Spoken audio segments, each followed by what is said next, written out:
Hello and welcome back to the Remembrancers Library podcast. I'm Vincent. I'm Ethan. And today we are going to be talking about the next primarch that was found by the Emperor in our little series within the series. So, yep. And today we are going to be talking about Vulkan. Yes. He was the leader of the Salamanders. Yes. Primarch of the Salamanders. Primarch of the Salamanders, yes. Yes. So leader is too small of a term for a man so great. Yes. Yes. Also known as Lord of the Drakes and the Dragonheart. Yes. Well, not Dragonheart. No. I wrote that down because I thought it was funny. It's not one of his names. Okay. Yeah. Okay. Yeah. Quick backstory on Vulkan, just to let you know. His legion is the nicest legion. Well, I mean, as I was going through the notes, there was a bit about leading with compassion. His whole thing was compassion during warfare. Yeah, they believe that civilian lives are more important than their own. Right. They will do anything to celebrate and protect a civilian life over their own life. Right. There is a great animation that's the name escapes me right now, but in the animation there is a Sister of Battle about to go and execute a whole bunch of civilians. Okay. She sees them as easily corruptible, and because this is a planet of necrons or corruption, or I can't remember what it was. She sees them as easily corruptible. No, that was it. They were heretics. Oh, okay. And she sees them that they can't be changed back. They're easily corruptible. They obviously have already turned away from, the light of the Emperor and stuff like that. A salamander stands in front of her gun. Yeah. Almost goading her on to go and be like, shoot me, go on. Right. If you truly believe in your cause, you will strike me down and you will end these people's lives. Right. And he's like, they deserve to live. They like any citizen of the Imperium deserve to live. Even if they've fallen out of the light of the Emperor. Well, that's the thing though, it seems that they're not quite heretical. They're just bordering on it. They're bordering on it and stuff like that. They kind of just live in the society. They can be fixed. Okay. And that's the thing with a lot of the, that was the whole point of the Great Crusade and everything like that, is like, even if they've turned to heresy, they can still be brought back to the Imperium's ways. Right. But then you have the other side of the Salamanders, which is they are big fans of fire. Yes. I.e. dragons everywhere. Yeah. Their main form of combat is burn it down. Yeah. They burn everything down. Yeah. Yeah. They most of their models are seen with flamers. That's why I think they released the combat patrol for the Salamanders recently. Okay. I don't know however long ago it was, but it was recent in terms of releases. And one of the mainstays in that was a flamer unit, because flamer units and all that stuff. Flamer, that's Fallout. I can't remember what it's called. I think a melter, maybe. I can't remember. Whatever. We'll get to that. We'll get to weaponry later on when we start talking about legions and stuff like that. But they just released them, and fire and everything like that is a big part of their legion and everything like that, due to where they came from, which brings us into our first point: is the homeworld of Vulkan, which is Nocturne. It's basically Hawaii. But if Hawaii was more on fire... Yeah. Like somewhere between Hawaii and California, maybe? Maybe, yeah. Nocturne, yes. It's a fiery lava death planet. Yeah. Like Ferris's planet, ashen skies, keep everything dark and stuff like that. But unlike Ferris's planet, there's a lot more lava, there's a lot more magma and stuff like that. And there's not nearly as much ice. There's next to nothing. And the reason for that is because Prometheus, the moon of Nocturne. Gage was just talking about how little he likes me going and as I speak. I'm trying to be so careful of it. Yep. Keep this in. Gage is our editor. He's the one that does all the editing. We love you, buddy. Doing great. You're doing a great job. You're doing the Lord's work, having to listen to these two idiots talks for hours on end. Not of choice. Not of choice. You are indentured to me because I saved your life that one time. Yeah. How it happened, we'll never know. He's probably going to put something in the video that this is just like, idiot. Wrong. But no. So Prometheus, their moon, is really close to the planet. which makes the tectonics of the world. It's kind of pulling the tectonic plate out a little bit, which means that the lava can come up in between. There's a lot of lava fields, a lot of flowing, magma and stuff like that. It just makes everything really, really unstable. Yeah, and it's like there's non-stop earthquakes across the planet, not in the same place every single time, but you'd be hard pressed to find a part of Nocturne that's not shaking. But on top of that and stuff, there's lava everywhere, volcanoes abundant everywhere. And because of this, when they first came to Nocturne, they were like, we cannot live on the surface. Yeah. So they just dug under the ground and started living in huge reinforced bunkers underground. Right. Which, let them live, let them thrive as they do alongside this. But the other thing as well is on top of that tectonic, madness that goes on, every 15 years or one standard Nocturne year is what they call it. So like 15 average Earth years. Yeah, basically. about 15 average Earth years. That's another thing as well is the years get a little bit sticky. Yeah. So when we say 15 average or 15 Terran years, that means it goes by Terran standard, so Earth standard years. So the Gregorian calendar. Yeah, 365 days. That's one Earth year, but that does obviously playing with space and stuff like that does not equal the same. Exactly. I have some maths later on that speaks to this whole thing of the amount of time and stuff like that, because it really does play into stuff that happens with Vulkan and the Emperor later on, because there is a lot of stuff about the trials that they do and the time period in which they do it. If you look at it in Terran years as opposed to Nocturne years, weeks and days, it is a very long time that everything that they do goes on. Yeah. But aside from that, once every 15 years there is a huge tectonic disruption. There's a massive shift in the tectonic plates of the planet. Everything's shifting, everything's moving. Yeah. But due to that, there is a time in the period called the Time of Trials, where the icy part of Ferris's planet comes back to play. Yeah. Because they go into a deep, deep cold winter. So like Ragnarok. Like Ragnarok, yes. If only they had put Lehman Russ on this planet, it would be more appropriate. A lot of the young die, a lot of the elderly die, people who are too weak to survive the winter, they die off. A lot of the reptilian population of the planet does die if they are not in their, peak prime and stuff like that. Yeah. So there's a lot of death. The Time of Trials, you can understand why they call it that. It's a long, arduous, constant trial that happens throughout this period of time. Yeah. But luckily for them, happens only once every 15 Earth years. So, exactly. Quid pro quo. Exactly. Alongside of this, we talk about the reptilian population dying off. Yes. So the Salamanders are called the Salamanders for a reason. Yeah. And it is because on this planet lives giant salamanders. They are giant reptiles, basically dragons. Yeah. They are flame resistant. They can live in lava, and they live mainly around the largest volcano on the planet. A volcano, very nicely named. It's a very lovely name. Ever. Best name ever. Lovely name. Greatest mountain, greatest volcano. It is a planet by the name of Mount Deathfire. Very nice name. Following the pattern of being very, very literal here. Very on the nose, yeah. Very on the nose. Yeah. But I mean, it makes sense that there would be reptiles that would be better suited to this very warm planet. Oh yes. As cold-blooded creatures. Yeah. They are as close to dragons as you can get. Like they literally can withstand the lava for a while. They can get into the lava and stay in it for a good amount of time.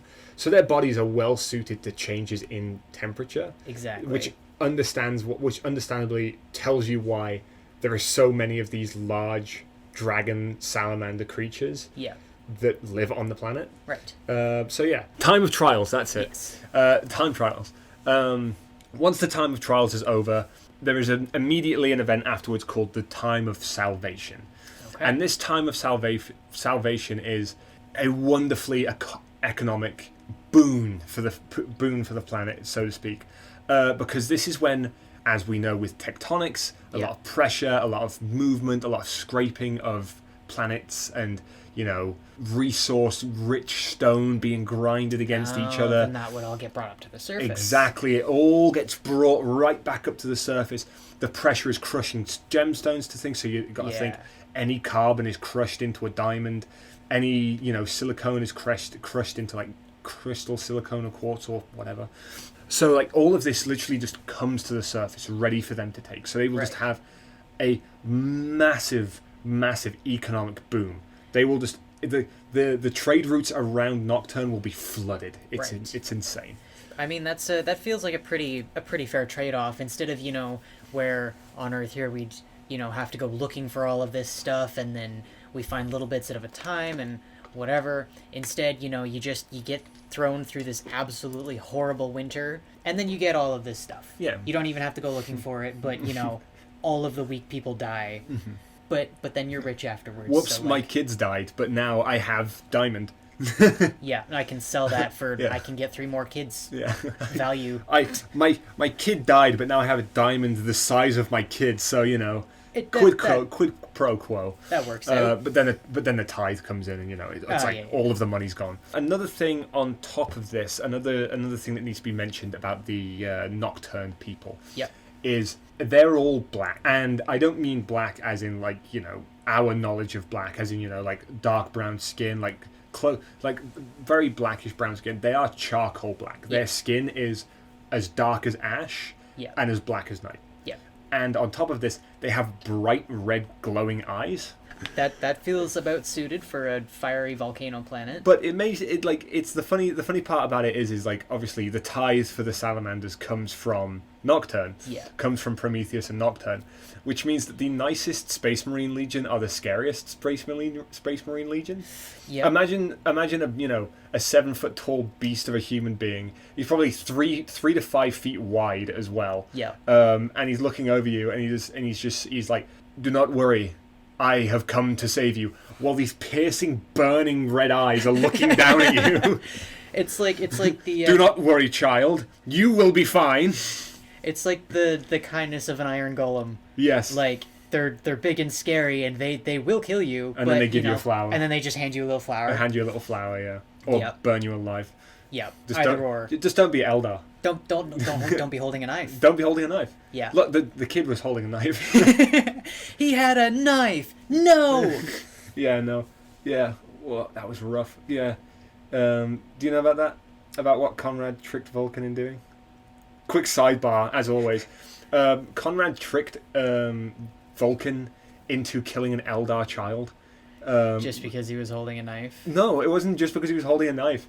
And this is the thing, is like it was either like Vulkan had like brought a building down to the ground, or like ended something or blew something up, and then afterwards he found out that there were like Eldar children, or there was like one Eldar child inside. Right. And he was pissed at Conrad after the fact. Like I think they ended up coming to blows over it. Oh, okay. Yeah, brother versus brothers, beating the ever-living snot out of each other. So did Conrad trick him into blowing down the building, or was it like one specific child? I can't remember. I'd have to look the story up again. Okay. But essentially, a child dies, and Vulkan is wrecked. Like he is like, I've killed a child. Yeah. I have killed a kid, and Conrad's like, lol, idiot. You thought that wasn't, dumbass. Like, why are you getting so close?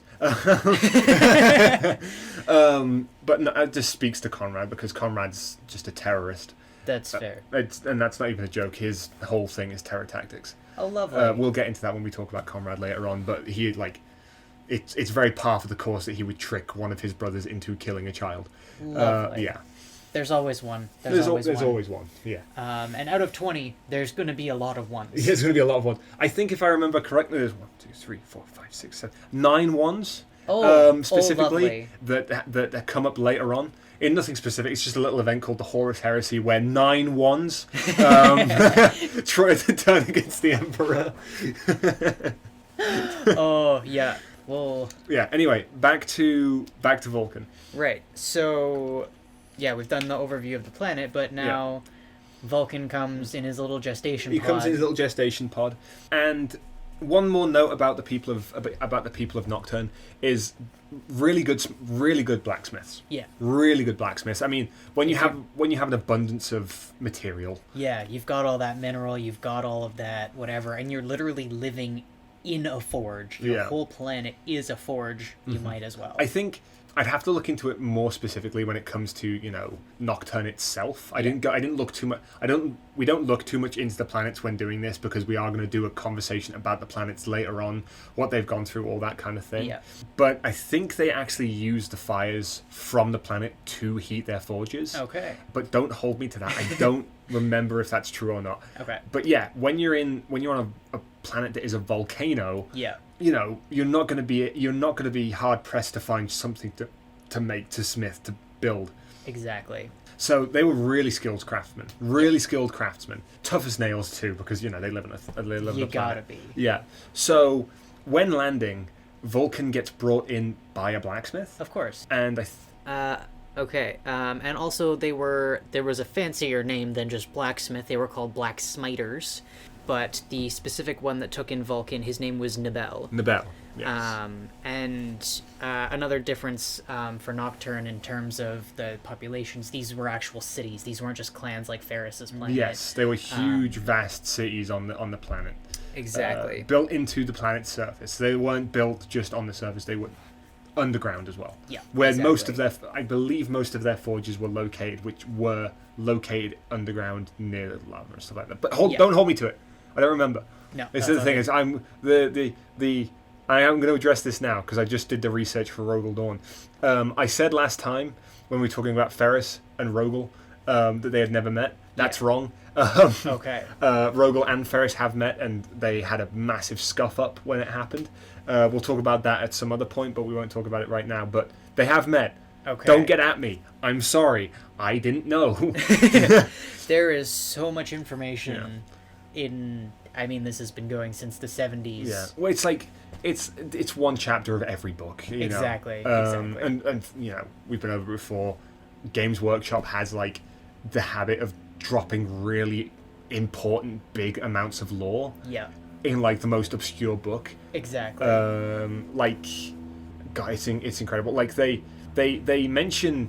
We're getting sidetracked so much this episode. That's okay. I don't think either of us have had our stimulants.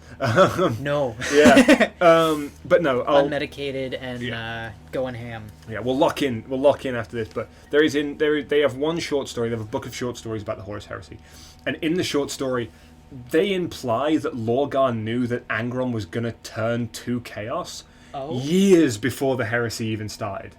Huh. Yeah. So it's like. They drop that sort of stuff in short stories. It's insane. It's just nuts. It's hard to find, and like it kind of, it's both makes things more intriguing but also more frustrating, because it's like, okay, you want to do the scavenger hunt, you want to find everything, but there is so much to get through, and like at that point in whatever you're reading, your eyes might glaze over. You might not even be processing you might even not information. processing. Yeah. In the same book, they also imply that Lil Horus is being turned to chaos from the moment of the instigation of the Horus Heresy. That first event, the first event that happens with Horus in the Horus Heresy. They do imply that Lil Horus is being corrupted to chaos from that moment. Okay. They imply that greatly. It's like, why would you drop that in like a book that's just supposed to be a bunch of short stories about the Horus Heresy? But anyway, I digress. Back to Vulkan. He's taken in by the blacksmith, Nibel, and he's given the name Vulkan. Yes. Right off the hop. He is named Vulkan after the king of the Salamanders. Right. The big old dragon on Nocturne. Right. So yeah, within 3 years of his discovery, he would grow larger than the local people. Yep. Now, was that Terran years or was that Nocturne years? Do we know? It would most probably be Terran years. Okay. They don't grow at they all grow at roughly the same rate. Yeah. So it'd be 3 Terran years across the board. Right. Like Rabute, by like age 10, he's essentially like a 25-year-old man. Yeah. He's gone through all. He's the smartest person on the planet, fully grown, all that stuff. So like by age 10, they're fully grown. Right. So that's the thing. So like, and this is the thing as well, is outside of Alfarius, Vulkan is one of the shorter primarchs. which Okay. is saying something that he's grown taller than the local people. Yeah. So he grows pretty quickly and then kind of just caps out. Right. But he's still tall. You're probably looking at about 7 feet tall, 7 to 8 feet tall, I think. No, probably 8 to 9 feet, because Alfarius is the same height as his legion, Right. and a Space Marine is about 7 feet tall. It's a foot taller than a regular human being, Okay. or 1 to 2 feet taller than a regular human being. All depends on how big. Either way, these are big dudes. Either way, these are big dudes, and he grew that quickly in 3 years. Yeah. And as he grew, he basically just would do as most primarchs do, and he started learning from the people around him. Yeah. He learned the customs of the people of the planet. He learned from his father how to be a great blacksmith, Yeah. and everything like that. And as he got older and as he grew, more smart and stuff like that, he started to realize, like, hey, I can fight stuff. I don't have to, fight the people around me. I don't have to get into, training matches with people that I'm quite clearly gonna crush in my hands if I hold them. So now he's got to go out and look for things. Yeah, he starts fighting lizards. Like, he picks up a gecko and crushes it in his hand. He's like, first victory. I am sad now. I would like to pet this creature. Poor little guy. We'll give him a Viking send-off down the magma. Yeah. He's out fighting lizards. He's getting slizzard. Yep. Yeah. And then I think I remember he went and he was fighting some Drukhari, was he not? Yes, they were Dusk Wraiths, is what they would call them. And basically, what it was the Drukhari, for those who don't know, anybody who's watching a Warhammer podcast probably knows who the Drukhari is. I know you do. Yes. You Zenus filth. But the Drukhari are dark elves. They are...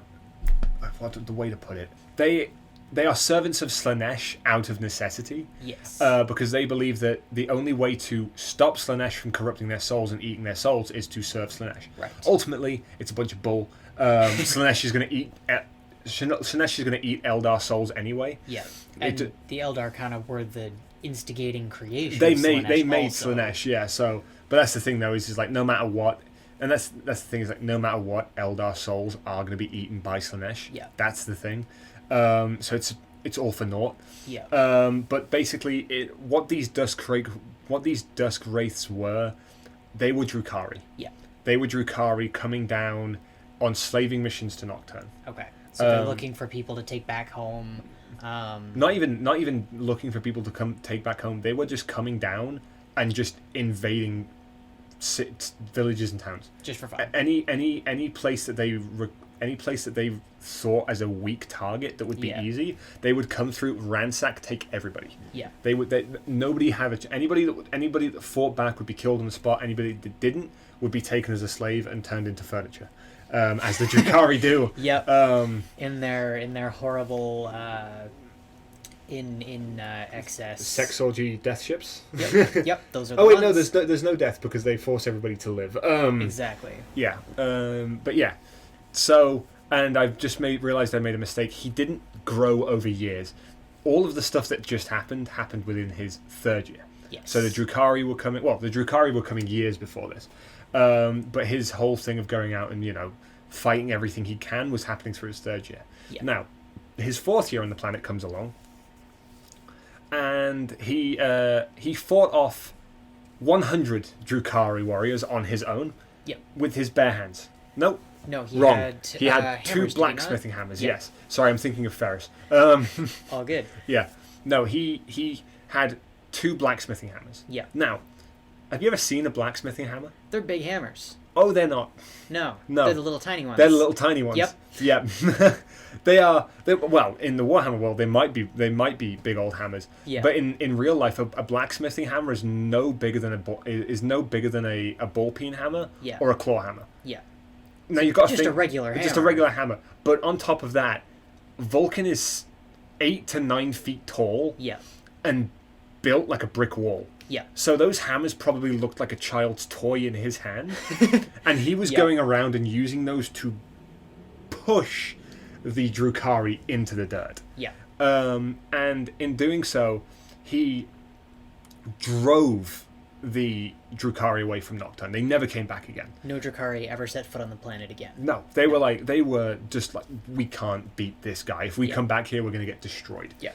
Because, it's only a matter of time before he realizes that they're coming on ships, and eventually he'd go up there, crash his ship into Nocturne and be like, I am alive. But yeah, no. Go out for a joyride. While most other 4-year-olds probably are, graduating kindergarten and being little snot-nosed toddlers. Yeah. He's out here putting a hammer through the back of a Drukhari's skull. Yeah. Yeah. Sending them to their god. What a way to go. What god do you believe in? No, I shouldn't do that. It's really bad. No, they have a habit in the books of making him sound. For some reason, I haven't come across him yet. Right. And the one, I think it's the Fulgrim book. They just make him sound like everybody else. Okay. But apparently, there's a big issue with them making him sound Jamaican, which I don't understand, because a Jamaican accent for a Primarch would sound so wrong. Right. Like, to me, my brothers, we are gonna go and fight the Drukhari. Like, it doesn't make sense. But I think the mistake that people are making is that subliminal racism of not being able to tell the difference from an African accent to a Jamaican accent. Yep, unfortunately. Yeah, it's a big whole thing.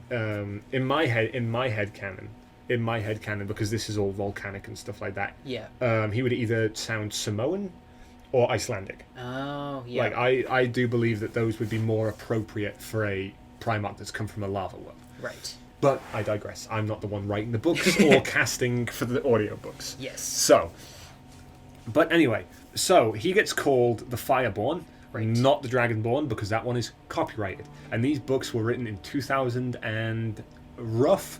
So the Dragonborn was probably already taken when he was given this name. Right, so now he's called Fireborn. He's come up out of the magma, out of the fire forges of this place, and beat off all these Drukkaris. He's now the Fireborn. No, he beat up the Drukhari. The Drukhari probably would have loved being beaten off by him. At the same time of being... Beaten up, yeah. Yes. Yes. That's kind of the whole thing. So, Anyways. the thing is there were 7 clans. Yep. 7 clans on Nocturne. and they held a great competition Yeah. in honor of him. Yeah. And basically, that great competition was basically like, come one, come all, Show us your stuff. Show us your stuff. Just try and beat him. Yeah. Just try. We'd love to see you do it. Do your bet. Like, yes, you're competing against him, but like, you're not gonna win. So just compete amongst yourselves. But he's the overall winner. Yeah, we're gonna. You guys, all of you, can fight for second place. Exactly. Yeah, but You can fight to be the first loser. exactly. Yeah. That means first place. You're second place. Well done, son. That means there's one parent happier than I am right now. But speaking of parents, a great stranger Yes. came to the opening ceremonies. A little guy in a cloak. In a cloak, a little guy, probably not, absolutely fucking 8 feet tall. Sorry, bad language. Yeah, 8 feet tall in a cloak that's probably about 3 feet wide, and he's like, "Oh, I'm just a lowly stranger." Yeah. It was actually it was the emperor, but he was using his psychic powers this time. Yeah. To be like, "No, I'm just a regular person. I'm just a dude who's here, who definitely looks like I'm not supposed to be here. Oh, yeah, no. I just want to compete." Yeah. He was the whitest guy at the function. Yeah. Yeah. So he comes up and he's like, "You know what? I want to fight. Let me have a go." Yeah. So they're gonna have this competition. Yes. And the emperor shows up incognito mode and is like, "Hey, I wanna compete too." Yeah. And they're like, "Oh, look at this scrawny little dude." Yeah. So the competition goes for 8 days. Yeah. That is 120 days human time. Right. So this is like 3 months, just about. 4 months. 4 months. 4 months. Yeah. Yeah. I can't do math. Yeah. 4 Terran months it's going. And each challenge that they went to. Yeah. We were talking just then about like everyone's competing for second place. Yeah. Everyone was competing for second place because the 2 people in front would not stop drawing in a tie. Yes. Literally everything that they're doing, it was perfect to the point that they were just like, they couldn't discern a winner because it's Metapod versus Metapod again. yes, Harden versus Harden again. Yes. Yeah. But this time it was a little less like Russ, where it was like, Ah, you've drank me under the table. God damn it. You must be my father, You then. must be my dad. Well, no, other way around. You beat the crap out of me. You must be my father. Yeah. I am Lehman Russ, and I have fallen again. Yeah. They're actually matched as equals. Yes. And if I remember, there was something about how the terms of letting this stranger, this rando, compete was that between the two of them, they'd have to swear fealty to each other. Yeah, so basically it's like if I lost, you would swear your loyalty to me. If I lose, then I'll swear my loyalty to you. Yeah. Which, you know, it wouldn't have mattered anyway because the Emperor would have been like, I'm your dad, and Fulgrim. And Vulkan would have been like, oh, daddy, and then just fell to his knees and be like, I want to work for you. But yeah, so, like, one example of, like, these challenges, like, they held an anvil above their heads. Above their heads. Yeah, straight up. Straight up, arms locked in, for 2 days. No, half a day. Half a day. Half but a that's day. still a half a day. Is 1 week in Terran time. Yeah, where everyone else tapped out. Yeah, everyone tapped out literally immediately. Yeah. They held it up and I can't do this, threw the anvil down. But they were there for a week, a week Terran time. Yeah. Which is nuts, man. Have you ever lifted up an anvil? No, I don't Dude, think I could. They're f***ing heavy. Yeah.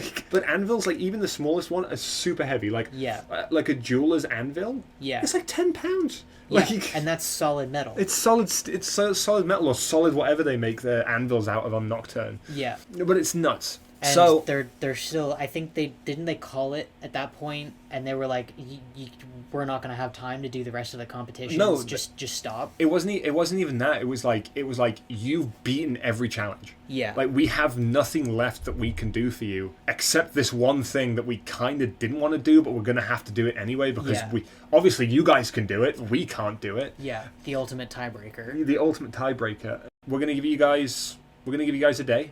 Yeah. Which, you know, 15 Terran days, Yeah. a week, 2 weeks, a fortnight. And as we know, the crafting standard in Warhammer is 3 months alone in a room shirtless. Yes. So they're not given a lot of time to do this. They're not given a lot of time. They're not allowed to take their shirts off, which we all know makes it a lot easier to craft, is what Fulgrim and Ferris were saying to everybody when they came out of that room hot and sweaty and holding hammers, holding weapons. They were given a day. One Nocturne day. One Nocturne day to craft these weapons. Yeah. And it got to the point where they were like, okay, our weapons are done. After the day they were done. Vulkan had crafted a great hammer. Yeah. Because he was a big fan of hammers, as we saw from him defeating the Drukhari. Exactly. So he made a great hammer, and the Emperor, so subtle as he ever is, crafts a great sword. Of course. Yeah. Of course. Because he doesn't have enough swords as it is. They would have to use these weapons to go and defeat a Salamander. Right. Which is a mean feat. Yes. Like, this is the biggest, scariest creature on the planet. Literally bathing in lava. Yeah. Kind of thing. So naturally, the Emperor and Vulkan had to go out and kill and skin one of these creatures. Of course, naturally. Just naturally, the biggest, toughest creature on the planet. It's like, I'm going to take that thing's skin.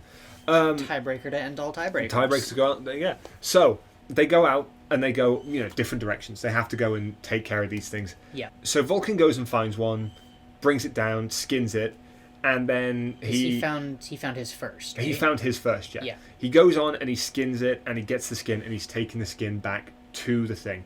Yeah. It looks like he's going to win. It looks like it's going to be incredible. It looks like it's going to be great. It looks like all of that sort of stuff. He's going to win by a landslide. Yeah. Uh-oh, a landslide. A volcanic landslide. So yeah, he gets... A nuclear eruption goes off. Yeah. And blows him into the sky. Yeah. Like, literally sends him.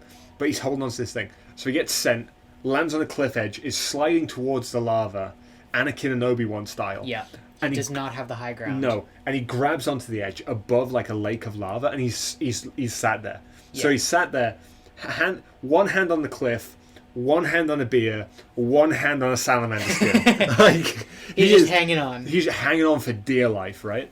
So he is there for like a period of time. Like, not too long, but, pretty long. He's starting to get... He's starting to get tired and stuff like that. So, the Emperor comes along with an unskinned drake. Right. By the way, they call them drakes. Okay. The names are interchangeable. Calls them drakes, call them salamanders, call them dragons.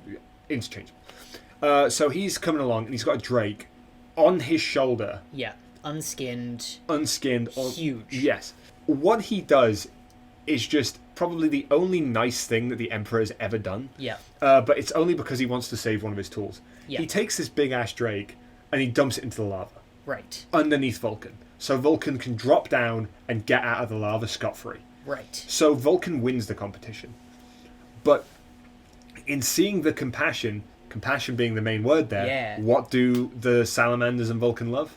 Compassion. Exactly. So being moved by this act of compassion of losing the competition simply to let him live, Yeah. Vulkan was like, I pledge my allegiance to you, even though you won.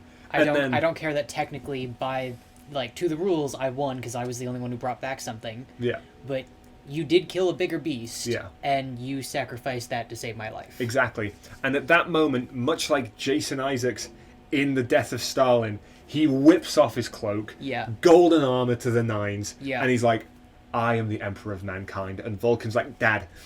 Yeah. Yeah. Drops to his knees. I'm at your I'm beck at your and call. service. Yeah. And that's where Vulcan's time on Nocturne ends for now.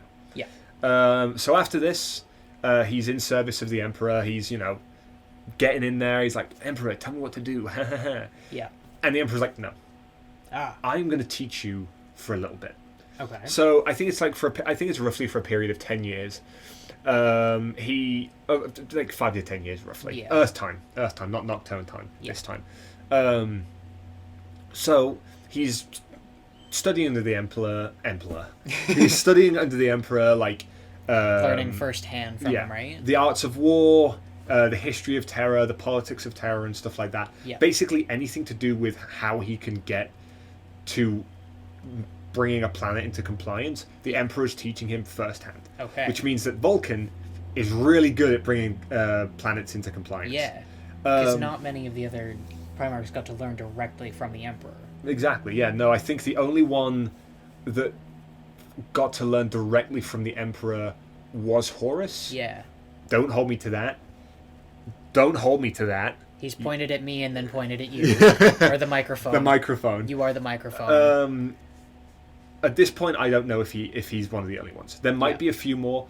I know. But also for that amount of time. Yes. Because, like, others, they might have learned, like, a couple of things here and they're there. all learning from directly. the Emperor. Yeah. Yeah, but to directly be tutored by the Emperor for this amount of time, that's a big deal. Exactly. But on top of that, he also was taken to Marge. Oh, I'm so tired. Mars? Yeah, he was taken to Mars alongside Ferrus Manus, Okay. and they trained in the forges of Mars. Right. Now, the forges of Mars are where all of the armor of the Imperium are made, Okay. alongside the moons of Mars. Keep that information, wrap it away, and put it into the back of your mind when we come to the Horus Heresy and what happens to the Admech during the Horus Heresy. Okay. But they are learning from the Forge Masters of the Adeptus Mechanicus on how to be even better Forge Masters. Right. These really great Forge Masters, Ferrus and Vulcan, Yes. are learning from the best of the best how to be even better when they are already the best of the best. Right. Yeah. So this is like they're coming within that percentile of perfection. Yes, they are quite literally like 99.9. Yeah. They are up there with, well, probably Fulgrim learned it on his own. Yeah. But they are up there in terms of like perfection, in terms of like smithing Excelsior. Yeah. And fun one for you. We probably touched on it during the Ferrus Manus and the Fulgrim episode. But Ferrus Manus actually crafted a gift for Vulcan around this time. Right. He crafted him a very ornate top-loading bolter. Yes. That where the bullets come out is just the head of a drake. Yeah. Yeah. It's all brass and bronze and gold and everything too. Oh, of course. But Vulcan was very apprehensive, like, I can't use something so perfect. Yeah. Also, I don't use guns. I like my hammers. Let Yes. me use my hammers. Well, just one big hammer. Just with he's upgraded from two little ones to one big one. He's like fusion, hammer. Yeah. Emerge mentioned that stuff. Yeah, So anyway, after this time of training and all that stuff, he was reunited with his legion. Right. His legion at that time were trapped on the edge, basically on the edge of a colony, basically pushed back against the wall of the colony. Like, past them, there was no other planets that they could hold. Everything was being taken over by orcs at that point. Oh, like, goody. Yeah, it was just planet after planet after planet after planet after planet. Yeah. And they were on the last one that they were holding. The orcs were surrounding them, coming in to attack them and everything like that. And this is when he's dropped in. Oh yeah, no, they were like the only thing that the salamanders were able to do were to hold them back. Like, literally, like, we can't push forward anymore. All we can do is hold our position. Yeah. And evacuate civilians. That's all the salamanders could do. Okay. But were they called the Salamanders yet at this point, or were they still just the 18th? They had a name. Okay. I can't remember what it was. It's like how the World Eaters were the Hounds of War, and before the Sons of Horus was the Lunar Wolves, before the Death Guard were the Death Guard, they were the Dusk Raiders. Right. They all have different names before they're renamed with their primarchs. Yeah. They've all got married names. Yeah, they've all got married names. Yeah. Either way. Yeah. So this was like 1 million orcs versus 19,000 Astartes. That's not fair odds. Now it's not like it is with excuse me. It's not like it is with like heretics and chaos and stuff like that, where one Astartes can hold its own, or like take 3 down at a time and stuff like that. Orcs can pretty easily take down an Astartes if they're in a group. Yeah. So it's a very even fight.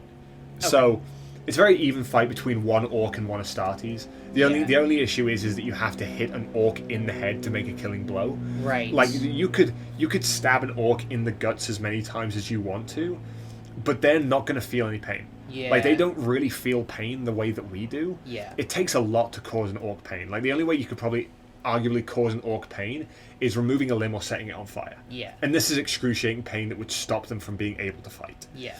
Because they're essentially like mushrooms. They're mushroom people, basically. Yeah. With red blood. Who knew? But that makes it go faster. That makes it go faster, yes. Red makes it go faster. Yeah. Yeah. That's, that'll be a whole other that will thing, be a whole orc thing, yeah. Yeah. Why is purple a stealthy colour? Have you ever seen a purple orc? Yeah. But yeah, you can only kill them by hitting the head of the network. Yeah, exactly. Which is in their head. And that's the thing, is like when you're like being pushed back and you've got like 100 on you. Yeah. It's kind of hard to, hit a headshot every time. Exactly. Now, Vulkan comes in and he is dropped in with an extra 3,000. Yeah. So that brings the number up to 22,000 salamanders. Yeah. Which isn't a good ratio to begin with. But this is like, this is bad. Yeah. Like, it's not even that. It's like, something's happening here. Something is different. Yeah. These 3,000 Astartes are very, very, very, very eager to get into battle. Yeah. They are pumped. Like, we should be pumped as well. Something quite special is happening right here if we win this battle. So, they went into this thing, and Vulkan is fighting alongside them. They don't know it's him.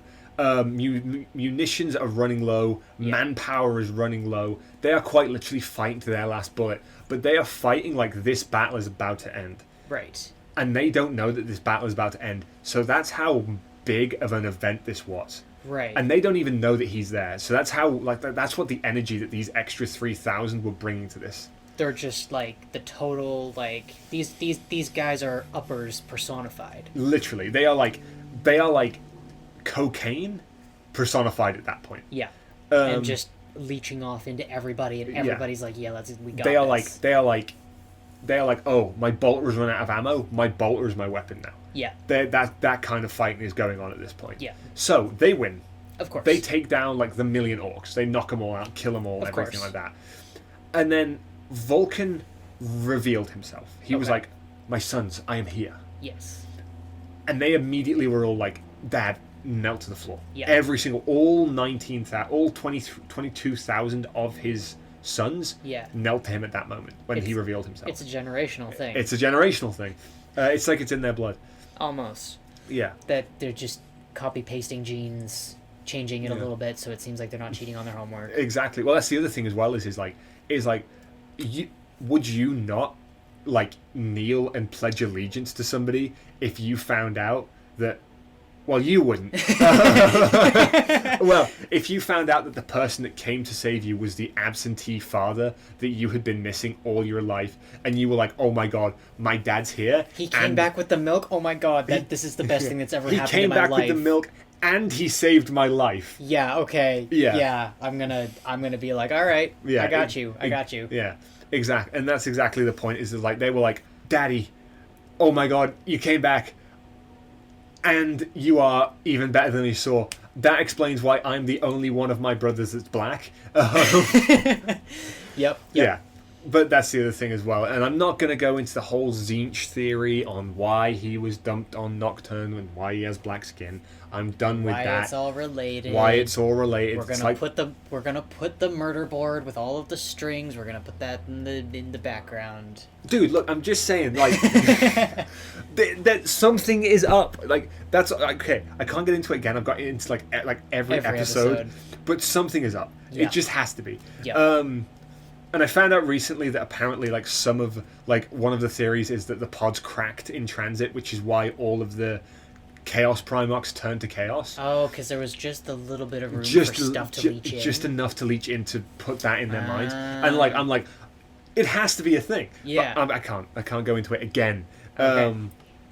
Anyway. So he reveals himself. Yeah. After he reveals himself and stuff like that, he's like, okay, let's go back to Nocturne. There's this moon. Yeah. It's a lot better than Nocturne. We can set up shop there. Yeah. So he takes his sons back to Prometheus. Yeah. And they build their monastery on Prometheus. That's where their tithe comes from. Well, right. No, their tithe comes from Nocturne. The aspirants go to their Prometheus, and they learn how to be Astartes. They go through the gene stuff, all that sort of stuff. Okay. But he also teaches them compassion. Of course. He teaches them the compassion of their world, that there is no one person less than you. Yeah. That all people, no matter how small they are, no matter how weak they are, no matter how much they can't defend themselves, they are as strong as you are. A person is a person. Exactly.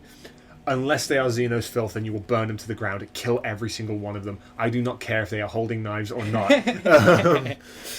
Yeah. Yeah. Oh, that Eldar child. I can't kill them. Yes. No, yeah. They have a knife! But yeah, no. So, he, like, and this is the thing as well, is, like, he also taught them the importance of compassion in a really good way. Yeah. Because he had something called the Pyre Guard. Right. And what the Pyre Guard were was, like, they were his guard. Not that a Primarch needs a guard, but essentially they were, like, the ones that were with him all the time. Okay. Like, his personal squad. Exactly. Like, Marnius Calgar. Calgar has his guard. Okay. It's like a set of 3 people. It's like 2 Astartes and a banner, and a banner holder. Basically those, but like a company. Okay. And they were all taken from the Terran-born Astartes of his legion. Oh, okay. Now, this says something because they would be special to begin with. He didn't want them to be pushed aside because they wouldn't have the black charcoal skin with the red eyes like the rest of their brotherhood would. Right. They were just regular old They would just be regular old Terrans with some aspects of their Primarch. Yeah. Like, their skin would most probably be lighter. They probably wouldn't have the glowing red eyes like that. Or they might. I might be talking out of my ass. Don't get at me. I'm just going off of what I know as of right now. But that was one of the things that he did to show his compassion for his legion. Yeah. Was taking these people that would be outcasts from the get-go and putting them in a position that they are his protectors, that they are not less than any of your other brothers. Yeah. They are just as worthy of protecting me as you are. Exactly. Like, they didn't grow up on Nocturne. They didn't get that, like, experience. They were born on Terra, where things absolutely would have been easier. Yeah. The training that we are going through is going to be just as hard as it is. Exactly. But the only difference is where you're born, and I don't want that to be a factor. That's literally what he is saying. Yeah. Which shows how, like, much of a loving Primarch he is. Yeah. Now we get into another thing. I can't remember what they were called, but at this point they are renamed the Salamanders. Yeah. Ugh. Hey, get this out. I'm having a brain fart. They were renamed the Salamanders after the Drakes that the Drakes that they were fighting and stuff like that. And at this point they head into the Great Crusade. Yeah. Vulcan's like, we can go. And they would bring many worlds into the compliance of the Emperor. Yeah. You know, blah, blah, blah, yada, yada, yada. Killing him with kindness. Oh, yeah, no, a lot of hugs and fire. Yeah. Yeah. Kisses and napalm. Yep. You know, promethium and love. Yeah. Promethium is gasoline in the Warhammer world, just in case you didn't know that. Okay. Yeah. I didn't actually, so that's cool. Yeah, no, they call it promethium, it's gasoline. Okay. Or petrol, or, straight just oil. Yeah.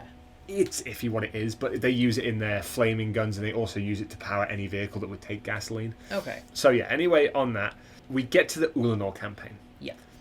Vulcan wasn't down the Ulanor campaign because he was going through something quite important. Right. And this is kind of weird, what happens, because it's like, this campaign is going on, and they are being guided by a Remembrancer. It's us. Yeah. But they are being guided by a Remembrancer that they don't know. Right. This Remembrancer just kind of showed up on one of their ships one day. Right. And this this like, hey, follow me. I'm gonna take you on a mission. Exactly. And this is the thing: is like around this time, and this is before what happens with the Council of Terror and stuff. Because the Council of Terror are the ones that are like, you need Remembrancers on your ships to, document the battle, because we don't know what you're doing out there. We need some documentation of what you're doing out there, and so does the public. The public need to know that you guys aren't these horrible beasts. Yeah. This, killing machines. Killing machines and stuff like that. This is before that. Okay. So a Remembrancer being on a ship is kind of like we have one kind of thing, to paint some portraits, make some art kind of thing. Yeah. So one turning up out of the blue is kind of a weird thing. Yeah. They take them to a world. They take them to a world called Ibsen. There is a large Eldar population on Ibsen alongside a large human population. Right. And these humans regard the Eldar as their saviors. They were like the age of strife came along, like the old night happened, we were left alone.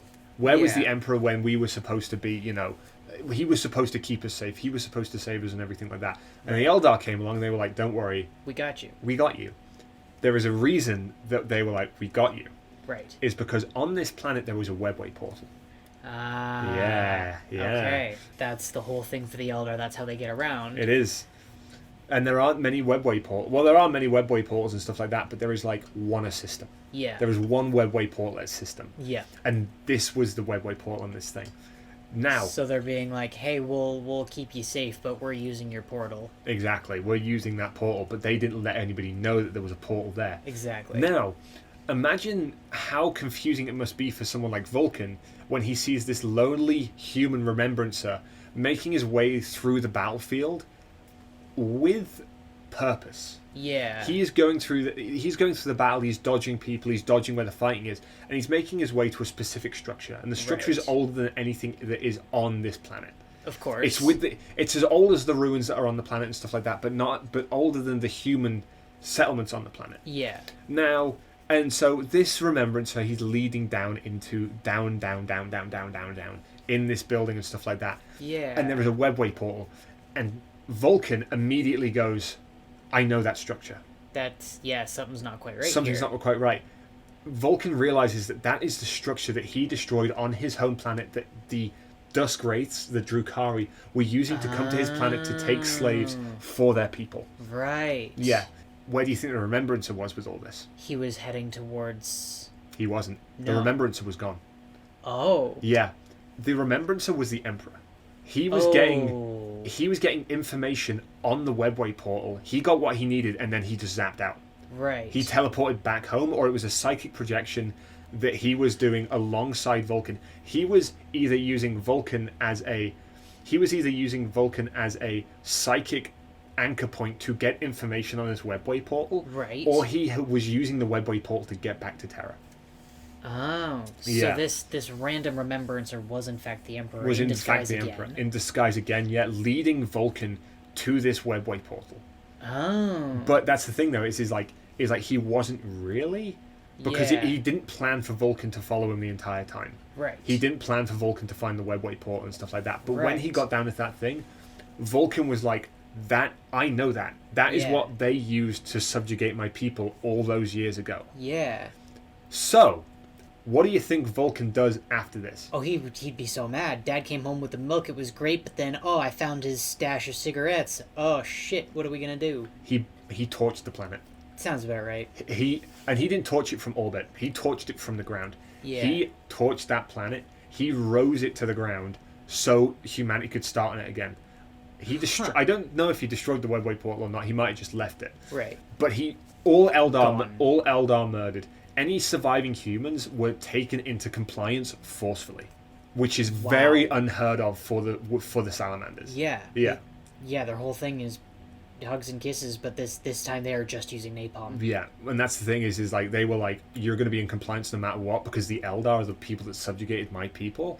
Right. If you think that they are good people, then you are just as bad as they are. So Yeah, they took them into compliance by force, which is a big thing for the Salamanders. Yeah. Yeah, they are like we will try and do it with compassion. We will try and do it as kindly as possible. We want these people to trust us. Yeah. For them to go and be like, we're doing it by force means that essentially the planet was unsavable. Was past being saved if the Salamanders are like, yeah, you're gone. Yeah, we're gonna be gone. You're done. Yeah. Time out. Exactly. Now, the last battle noted before the Great Crusade and stuff like that. Yeah.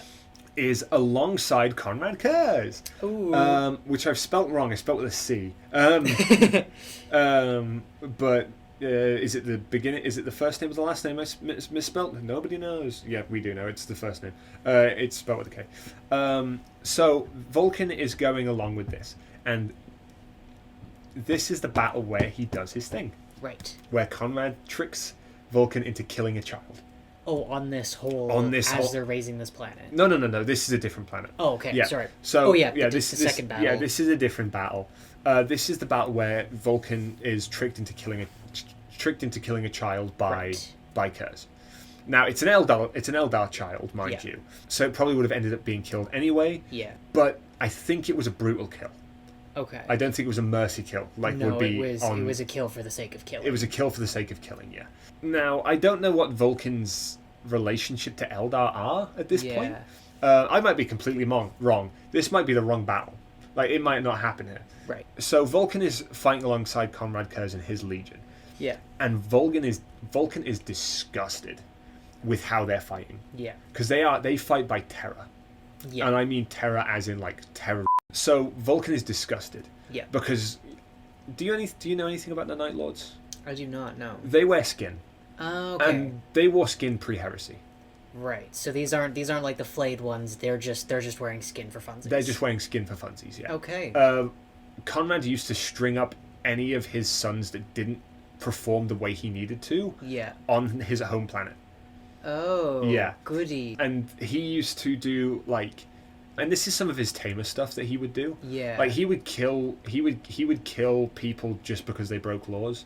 Right. Like he was like peace through force kind of guy. Yeah. So imagine that kind of stuff that he would do to people that were just living their lives. Yeah. Imagine what he would do to just average alien Xenos. Yeah. That were living their lives and they were to be killed at any point possible. Yeah. You can only just imagine the kind of, depraved shit that he would do to these people. Because where Ferrus Manus was like, okay, there's a weak link, I'm going to dispatch that weak link for the greater good.